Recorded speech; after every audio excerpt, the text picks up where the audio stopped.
people don't realize that African Americans have always been a part of this nation's democracy. Black people always strongly desired the right to vote. They've always fought for being included in the political process.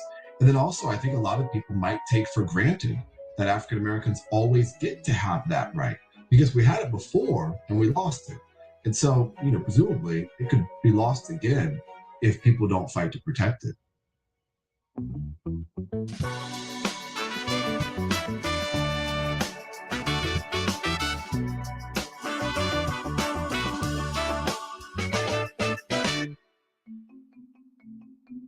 When we learn about the Reconstruction era in school, it's often taught as a dark period in American history, a time of upheaval and unrest right after the Civil War. But what often gets overlooked is that for a brief period of time, thousands of Black representatives were elected to office all over the South. My estimate is that there were about 2,000 African American men who held public office during Reconstruction. Offices ranging from the Senate, there were 2 Black senators, 14 members of the House of Representatives, 600 or 700 members of state legislatures, and then dozens of other offices, state level, local level, etc. So what was going on was that, first of all, a lot of the former Confederates, the most outspoken leaders of white supremacy, were not allowed to serve in Congress. And so, with those people absent, there were people that did believe that African Americans should be folded into the fabric of American civil and political life, and that did advocate for Black people to be able to vote. And then, of course, when African Americans were prevented from voting, federal troops or federal investigators would often be called in order to protect those African Americans' rights in order to cast a ballot.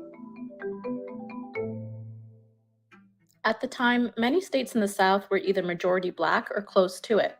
And because of that, they were able to elect Black legislators, especially at the state level. The most significant accomplishment of Black legislators in many Southern states during Reconstruction was the establishment of public school systems, not only for African Americans, but for white students as well.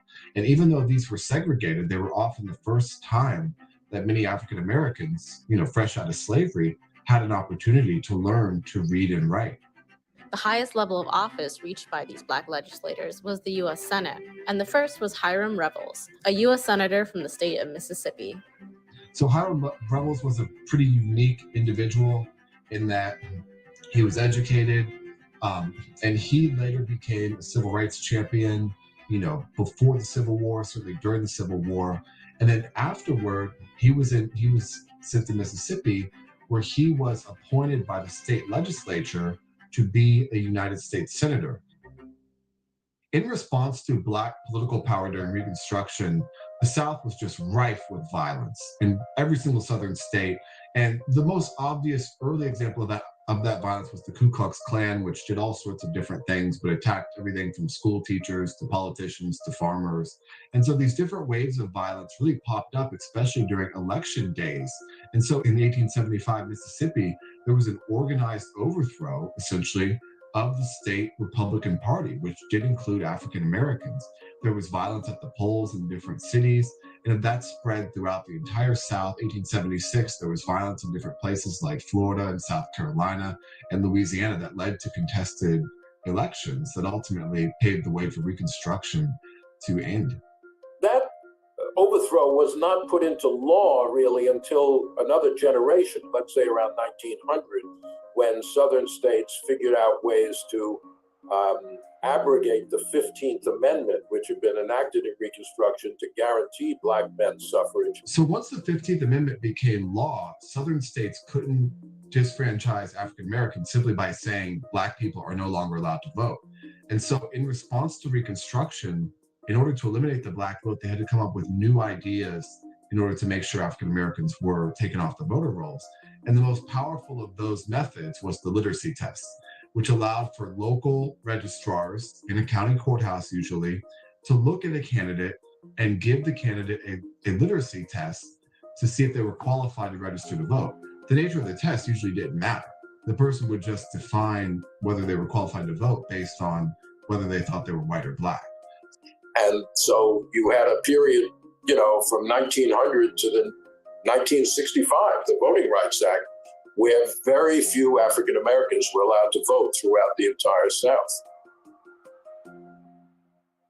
For a long, long time, Reconstruction was portrayed by scholars, but also by the teachers and the general public as sort of the lowest point in American history, a period of corruption, misgovernment, and this idea that Reconstruction was a disaster was part of the legitimation of the old Jim Crow South. The underlying message was the South was correct in taking away the right to vote from Black men, and that if Blacks were given the right to vote again, you just have another replay of the horrors of Reconstruction. But I think one of the things in American history that we often teach is that there's a constant march toward things getting better. And it's a little bit tricky to teach Reconstruction because, African Americans during Reconstruction could vote in much of the South, and then things actually got a lot worse. And so it doesn't really fit into this narrative of constant progress throughout America since the Civil War. And so, in this day and age where we have numerous African American senators, just look at a place like Georgia where Raphael Warnock was elected. And, white Georgians are largely trying to respond through tactics like voter suppression to tamp down the Black vote after the Black vote largely sent this African American man to the United States Senate. After the 2020 elections, we saw historical voters of color turn out and a lot of first-time voters, even during a global pandemic. And after that, we saw Republican-controlled legislatures across the country drop hundreds of anti-voting bills. And so when we saw that collective activity happening, we had to go to the federal government and ask for protections. Hillary Hawley works for Fair Fight Action, an organization working to fight voter suppression around the country. Though literacy tests remain a thing of the past, many states have enacted laws that purge voter rolls in ways that target minorities, or have made voting more difficult by closing polling places in largely Black areas. Fair Fight is now working to get legislation such as the John Lewis Voting Rights Act passed in Congress to stop these tactics. So we started working with Congress basically right out the gate in January 2021 to help ensure that the legislation was drafted in a way that could actually mitigate voter suppression and combat the real attacks that we're seeing in real time. Even though today's laws might be a bit different, they're intended with the same, outcome in mind, to make it harder for Black people to vote, to make sure that African Americans don't have equal standing of one man, one vote in the democracy in order to ensure more white control over our political systems.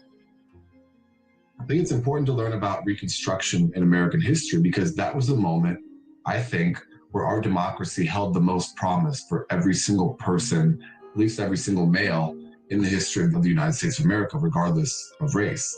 And I think that if we are to ever really fulfill that promise, then people need to understand the history of voting rights and voting right loss in the Reconstruction era.